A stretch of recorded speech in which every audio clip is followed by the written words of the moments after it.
¿Qué pasa, chavales? Aquí estoy una vez más. Vale, pues estamos con el Celica. Es tarde, o sea, es tarde, vemos que es tarde, es de noche. Y nada, pues como al final resulta que el Nvidia no me lo montan hasta el martes, pues al final sí que puedo hacer la prueba de sonido de serie, así que vamos a probar.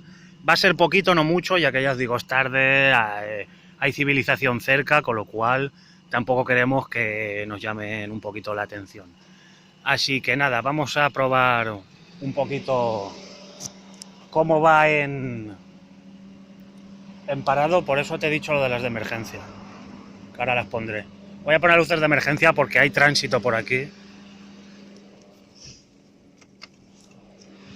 Así que vamos a ver un poquito desde el interior. Voy a hacer un poco desde el interior y te lo paso. Porque va a grabar mi hermano. Vale, tenemos el interior.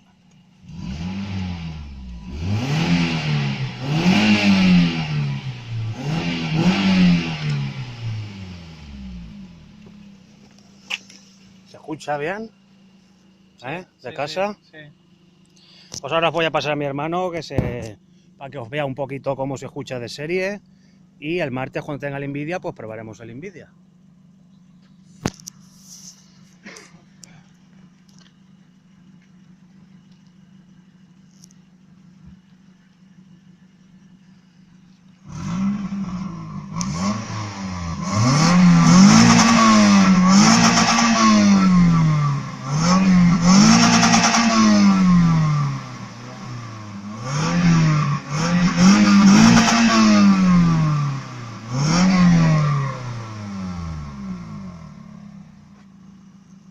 Sonido al corte, hace el corte a las 7000.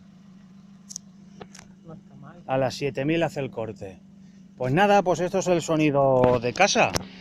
El martes probaremos Nvidia a ver cómo cambia, chavales. Hasta la próxima.